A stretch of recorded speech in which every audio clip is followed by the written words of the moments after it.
ರಾಹುಲ್ ನ್ಯಾಯ ಯಾತ್ರೆಗೆ ಅಡ್ಡಿಯಿಂದ ಸಿಡಿದೆದ್ದ ಕಾರ್ಯಕರ್ತರು ಗೂಂಡಾಗಳನ್ನು ಬಿಟ್ಟು ಯಾತ್ರೆ ತಡೆಗೆ ಬಿಜೆಪಿ ಯತ್ನ. ಸಚಿವ ಆರ್.ಬಿ. ತಿಮ್ಮಾಪುರ ವಿರುದ್ಧ ಇಡಿಗೆ ದೂರು. ಔಟರ್ ರಿಂಗ್ ರೋಡ್ ಟ್ರಾಫಿಕ್ಗೆ ಉದ್ಯಮಿಗಳು ಬೇಸರ. ಇದೆಲ್ಲವನ್ನ ನೋಡೋಣ ಪ್ರಮುಖ ಸುದ್ದಿ ನ್ಯೂಸ್ ಟಾಪ್ 9 ನಲ್ಲಿ. ರಾಹುಲ್ ಗಾಂಧಿ ನೇತೃತ್ವದ ಭಾರತ್ ಜೋಡೋ ನ್ಯಾಯ ಯಾತ್ರೆಗೆ ಅಸ್ಸಾಂನಲ್ಲಿ ಅಡ್ಡಿಪಡಿಸಲಾಗಿತ್ತು. ಇದನ್ನ ಖಂಡಿಸಿ ನಿನ್ನೆ ಬಳ್ಳಾರಿಯಲ್ಲಿ ಕಾಂಗ್ರೆಸ್ ಕಾರ್ಯಕರ್ತರು ಪ್ರತಿಭಟನೆ ನಡೆಸಿದ್ರು. ನಗರದ ರಾಯಲ್ ವೃತ್ತದಲ್ಲಿ ಕಾರ್ಯಕರ್ತರು ಧರಣಿ ನಡೆಸಿದ್ರು. ಅಸ್ಸಾಂ ಸರ್ಕಾರವು ಪ್ರಜಾಪ್ರಭುತ್ವ ವ್ಯವಸ್ಥೆಯಲ್ಲಿ ಹೋರಾಟಕ್ಕೆ ಅಡ್ಡಿಪಡಿಸುತ್ತಿದೆ. ಆದರೆ ಯಾವುದೇ ಕಾರಣಕ್ಕೂ ನ್ಯಾಯ ಯಾತ್ರೆ ನಿಲ್ಲೋದಿಲ್ಲ. ರಾಹುಲ್ ಗಾಂಧಿ ಜೊತೆ ಕೋಟ್ಯಾಂತರ ಕಾರ್ಯಕರ್ತರು ಇದ್ದಾರೆ ಅಂತ ಜಯ ಘೋಷಣೆ ಕೂಗಿದ್ರು.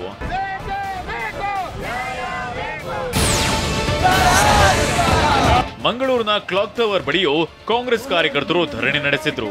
ಅಸ್ಸಾಂ ರಾಜ್ಯದ ಬಿಜೆಪಿ ಸರ್ಕಾರದ ವಿರುದ್ಧ ದಕ್ಷಿಣ ಕನ್ನಡ ಜಿಲ್ಲಾ ಕಾಂಗ್ರೆಸ್ ಘಟಕದ ಕಾರ್ಯಕರ್ತರು ಆಕ್ರೋಶವನ್ನ ವ್ಯಕ್ತಪಡಿಸಿದ್ರು.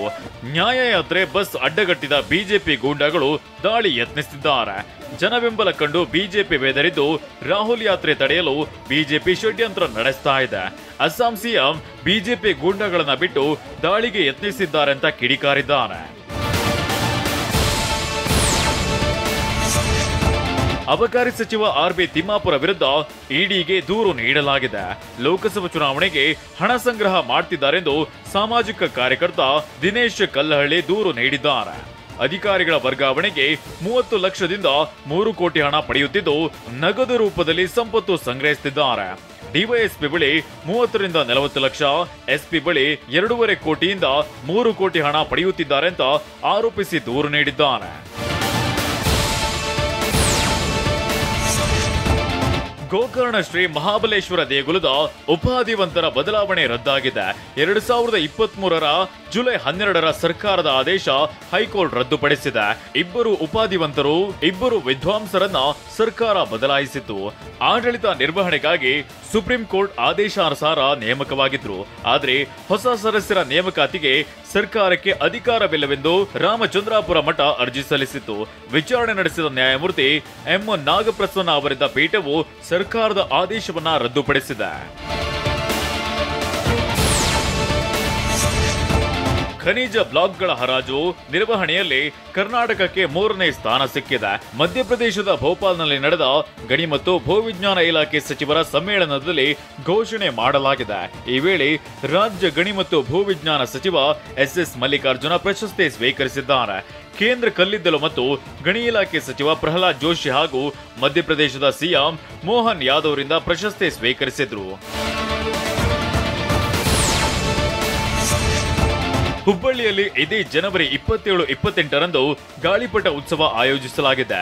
ಕೇಂದ್ರ ಸಚಿವ ಜೋಶಿ ನೇತೃತ್ವದಲ್ಲಿ ಗಾಳಿಪಟ ಉತ್ಸವ ನಡೆಯಲಿದ್ದು, ಈ ಉತ್ಸವದಲ್ಲಿ 15 ದೇಶಗಳಿಂದ ಸುಮಾರು 23 ಕ್ರೀಡಾಪಟುಗಳು ಭಾಗಿಯಾಗಲಿದ್ದಾರೆ. ಇದರ ಜೊತೆಗೆ ಕುಸ್ತಿ, ಚಿತ್ರಕಲಾ ಸ್ಪರ್ಧೆ, ಸಾಂಸ್ಕೃತಿಕ ಕಾರ್ಯಕ್ರಮಗಳನ್ನು ಹಮ್ಮಿಕೊಳ್ಳಲಾಗಿದೆ. ಹುಬ್ಬಳ್ಳಿಯ ಕುಸುಗಲ್ ರಸ್ತೆಯಲ್ಲಿ ಗಾಳಿಪಟ ಉತ್ಸವಕ್ಕೆ ಸಕಲ ಸಿದ್ಧತೆ ಮಾಡಿಕೊಳ್ಳಲಾಗಿದೆ ಅಂತ ಹುಬ್ಬಳ್ಳಿಯಲ್ಲಿ ಬಿಜೆಪಿ ಶಾಸಕ ಅರವಿಂದ್ ಬೆಲ್ಲದ್ ಮಾಹಿತಿ ನೀಡಿದ್ದಾರೆ. ರಾಜ್ಯ ಸರ್ಕಾರದ ವಿರುದ್ಧ ಐಟಿ-ಬಿಟಿ ಕಂಪನಿಗಳು ತೀವ್ರ ಬೇಸರವನ್ನ ವ್ಯಕ್ತಪಡಿಸಿದೆ.